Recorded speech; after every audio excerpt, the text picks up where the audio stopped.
টি-20তে ব্যর্থতার বৃত্ত থেকে বের হতেই পারছে না বাংলাদেশ।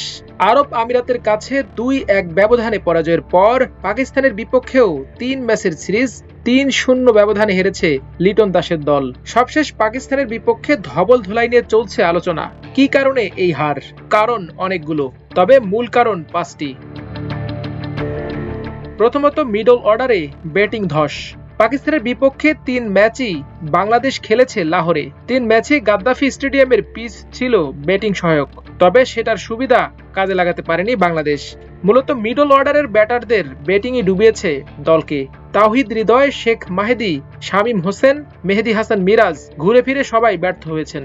হৃদয়ের রান ৩ ম্যাচে ৪৭, মাহেদী ১ ম্যাচে করেছেন ২ রান, শামীম ৩ ম্যাচে করেছেন ১৯ রান এবং মিরাজ ২ ম্যাচে করেছেন ২৪ রান।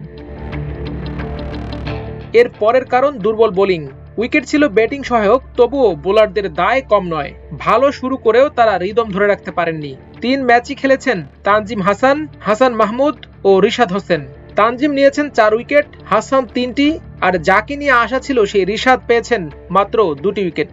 সিরিজে পাকিস্তানের ৩০ উইকেটের মধ্যে ১৬টি উইকেট নিতে পেরেছে বোলাররা, অর্থাৎ ম্যাচের হিসাবে গড়ে ২ ম্যাচেও অল আউট করতে পারেননি। এটাও ছিল সিরিজ হারের বড় কারণ।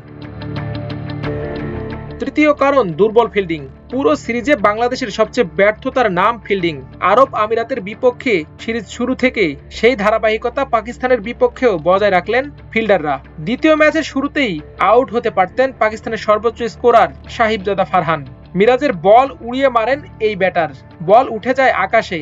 পয়েন্ট থেকে দৌড়ে কাভারের দিকে গিয়ে ঝাঁপিয়ে বল নাগালে পেলেও মিস করেছেন তানজিম হাসান। পুরো সিরিজই ছিল একরকম ক্যাচ মিস আর উদাসীন ফিল্ডিং এর ছড়াছড়ি।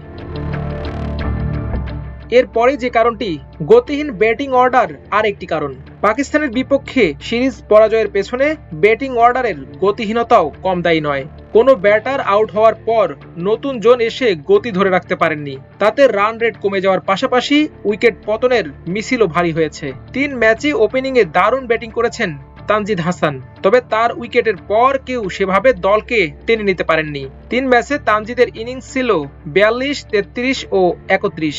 ঝড়ো গতিতে রান করেছেন তিনি। তার রেখে যাওয়া রান রেট পরের ব্যাটাররা অনুসরণ করতে না পারায় স্কোর বড় হয়নি। আবার কেউ একজন আউট হলে তার পথ ধরেছেন বাকিরাও। দ্বিতীয় ম্যাচে ৪৪ রানে প্রথম উইকেট পতনের পর ৭৭ রানে ৭ উইকেট হারানো তারই প্রমাণ। বাংলাদেশকে ব্যাটিং শেখাবে কে? ক্যাপ্টেন্স নক বলতে একটা কথা আছে ক্রিকেটে, অধিনায়কই হয়ে ওঠেন দলের কাণ্ডারি। এই কথা লিটনের সঙ্গে একেবারেই বেমানান। দীর্ঘদিন ধরে চলতে থাকা নিজের রান খরা এখনো কাটাতে পারেননি লিটন।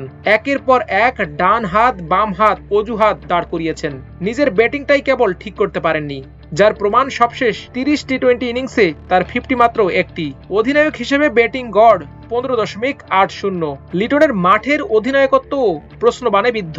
১০ ম্যাচের মধ্যে জিতেছেন শুধু ৪টি। সব মিলিয়ে নিষ্প্রভ লিটনের মতোই নিষ্প্রভ বাংলাদেশ। মাল্টিমিডিয়া ডেস্ক, আমার দেশ।